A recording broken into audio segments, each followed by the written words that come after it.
गली में एक अजीब सी खामोशी फैली हुई थी।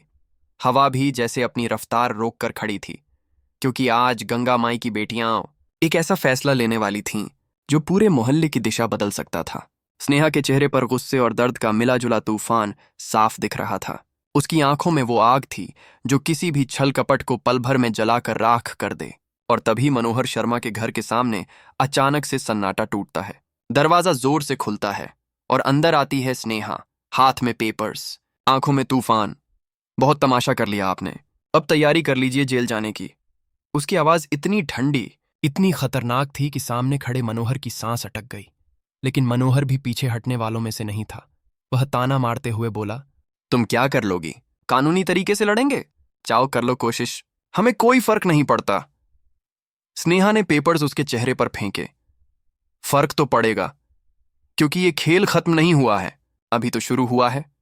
वह आगे बढ़ी और धीरे से, बहुत गहरे दर्द के साथ बोली, मेरी बड़ी बहन को मोहरा बनाकर तुमने जो चाल चली है ना, अब उसी चाल में फंसोगे। कोर्ट में घसीट कर ले जाऊंगी तुम्हें। ये सुनकर घर के अंदर से मनोहर की पत्नी भागती हुई बाहर आई। ये लड़की हमारा घर तबाह कर देगी, ऐसे रोकने वाला कोई है? लेकिन आज स्नेहा को रोकना असंभव था। आज वह सिर्फ बेटी नहीं, एक तूफान बन चुकी थी। फ्लैशबैक। सच खुला कैसे? कुछ घंटे पहले ही स्नेहा को पता चल गया था कि जब मनोहर उसकी मां गंगा माई को बहला फुसलाकर कागजात छीन नहीं पाया, तो उसने बदले में चाल चली। उसकी बड़ी बहन को हाथों की कठपुतली बनाकर सारे कागजों पर साइन करवाने की कोशिश की गई।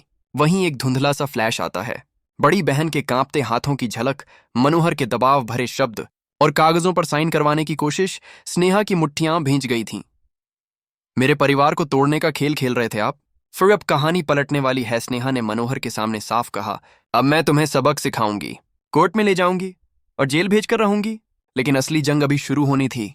गंगा माई का दर्द, मां बनाम समाज। गंगा माई को जब यह बात पता चली कि मामला कोर्ट तक जाएगा, तो उनके पैरों तले जमीन खिसक गई। उनकी आंखों में वह पुराना डर लौट आया। धक्का मुक्की, बदनामी, समाज की उंगलियां। नहीं स्नेहा, ये सब मत कर, बदनामी होगी, लोग बातें बनाएंगे। लेकिन स्नेहा ने मां की तरफ देखा और बोली, मां, अगर आज नहीं लड़ी तो कल कोई और हमारी तरह पीसेगा। अब ये खेल बंद होना चाहिए। स्नेहा और शेखर, मजबूती की नई दीवार। शेखर ने स्नेहा का साथ दिया और कहा, हम कोर्ट तक जाएंगे और हर झूठ का पर्दाफाश करेंगे। स्नेहा ने भी हां में सिर हिलाया। आज वह पहले से भी ज्यादा मजबूत थी। लेकिन असली तूफान तब आया, जब गंगा माई ने देखा कि उनकी बेटी मानने वाली नहीं, तो उन्होंने एक खतरनाक कदम उठा लिया। वह मिट्टी का तेल लेकर अपने ऊपर डालने लगीं।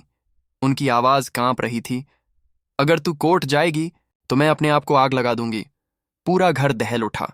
स्नेहा चीखी, मां, ये क्या कर रही हैं आप? वक्त रहते स्नेहा ने उन्हें रोक लिया, लेकिन उस पल ने सबको हिलाकर रख दिया। सवाल यह था, क्या स्नेहा अपनी मां को बचा पाएगी और अपना न्याय भी पा सकेगी? नई मुसीबत। सिद्धू का सच्चाई सी बीच एक और बड़ा सच सामने आया। सिद्धू, जिस पर स्नेहा सबसे ज्यादा भरोसा करती थी, वह निकला दुर्गावती का बेटा। स्नेहा ने गुस्से में सिद्धू को थप्पड़ मारा। तुम भी उन्हीं की तरह निकले, झूठे, धूर्त। और वहीं दोस्ती का रिश्ता टूट गया। अब स्नेहा पूरी तरह अकेली थी, मगर टूटने वाली नहीं थी। अब आगे क्या होगा? अब असली कहानी यहां से शुरू होती है। क्या स्नेहा इस तूफान के बीच अपने परिवार को बचा पाएगी? क्या वह मनोहर और उसकी पत्नी को सजा दिलवा पाएगी? क्या कोर्ट का फैसला उसके पक्ष में आएगा?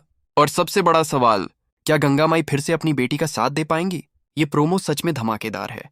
दोस्तों, कैसा लगा आपको ये नया जबरदस्त दिल दहला देने वाला प्रोमो? अपनी राय कमेंट में जरूर बताएं। वीडियो पसंद आए तो शेयर करें और ऐसे ही टीवी सीरियल्स के ताज़ा अपडेट पाने के लिए चैनल को सब्सक्राइब करना न भूलें।